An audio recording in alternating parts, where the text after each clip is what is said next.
Hi, it's Chrissy and welcome to my video, or welcome back to my channel if you're already subscribed. Today I'm talking about my favorite reads from 2023. So I know I'm uploading this video on New Year's Eve and I'm sliding in right before the clock strikes midnight, but hopefully it's not too late to share with y'all what books I love for 2023.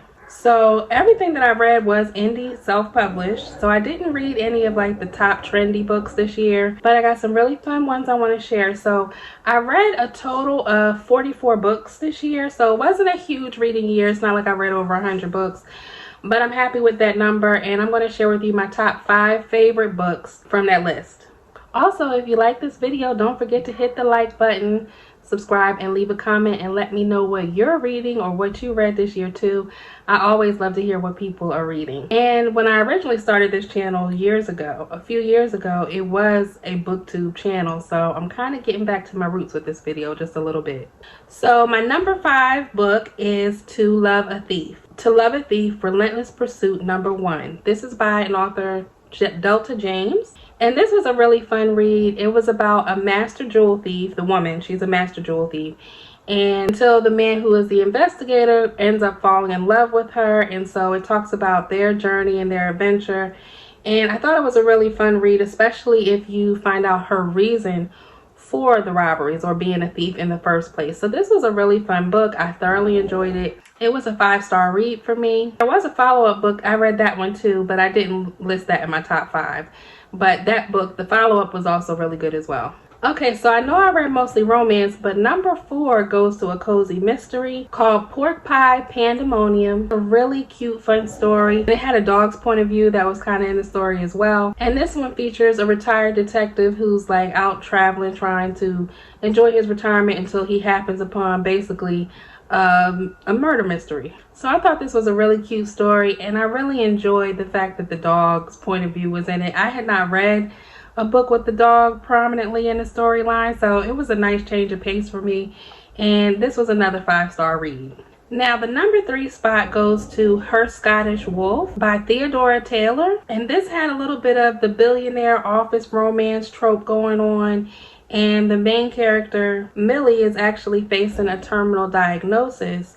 And so it's like right off the bat when the story starts, we get right into the intensity of what's going on for the main character, which I liked. And then she meets the tech billionaire Ian Scotswolf, who basically turns her whole life around. Now this book did have the shifter trope in it as well. So this was just a fun, magical read. And I think I read it in one day. It was so good to me. So this series actually has 3 books in it, and I did read all 3, but I didn't include the other 2, but they were also just as good as the first one in my opinion, maybe even better, as the author kind of followed some of the other characters from the first story in subsequent stories. So it was nice to kind of follow the thread. I feel like the author did an amazing job here. Okay, so my number 2 and number 1 spot, I feel like they're really tied because I enjoy both of these books the same. I enjoy both of these books equally the same. They're different, but I couldn't pick which one was number 1 and which one was number 2.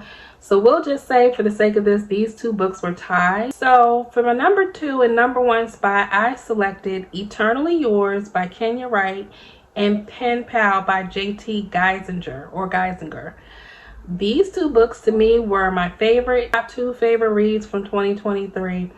Eternally Yours by Kenya Wright was actually a time loop romance. It did have the billionaire element in it, as the main character, the main male character, was a billionaire. But basically it's like Groundhog Day all over again, and the backdrop is a masquerade party, and she keeps reliving the introduction of this masquerade party and trying to figure out what is going on and why they're stuck in a time loop. He ends up getting caught in the time loop as well, so they both have to figure out how to get out of this whole situation. It was a really, really fun, fast-paced read, and Kenya Wright is just, yeah, she became probably one of my new favorite authors. This was my first book of hers, but she has a whole backlog of books that I'm going to dig into in 2024. because to me, Eternally Yours was amazing. Highly, highly recommend it. If you like to be surprised, if you like to go along on a nice little ride, your novels, this is the perfect book for you. Now, the other book that I couldn't decide which one was number one and number two was Pen Pal by J.T. Geisinger, or Geisinger. Now, this story was a complete shock, and I found out about it in one of the reading groups I'm in on Facebook. Everybody was kind of talking about it, so I was like, I didn't know if it was overhyped or not, but it was not. When you get into this book, you don't know what's going to happen. You have no idea what is going on. It does follow a narrative thread, but you don't find out until basically you're almost done what is really happening to the main characters in this book. And I tell you, it is a wild, wild ride. Somebody in one of the Facebook groups said this is not a safe author. And I completely agree, because when you get into this story, it's not going to be what you expect. You're not going to see the ending happening. So if you like to be surprised and shocked and like, I'm still thinking about this book now, then yeah, Pen Pal is the book for you. It was amazing. I thoroughly enjoyed it. 5 stars. So those are my top 5 favorite books that I read in 2023. My goal for 2024 is probably still going to be around 50 books to read. I'm not going to do any big extensive reading goals just because I watch a lot of YouTube too, and so that I can't manage my time as much to read as much as I may want to. So that's my plan for 2024. But let me know down in the comments what you read, what you enjoyed, about, you know, what genre is your favorite genre. I know I read a lot of romance this year, but I actually love sci-fi. I love historical fiction.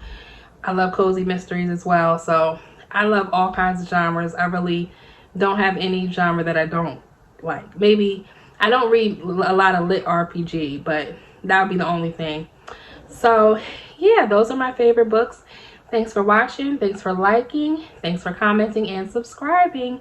And I wish you all a happy new year. Bye.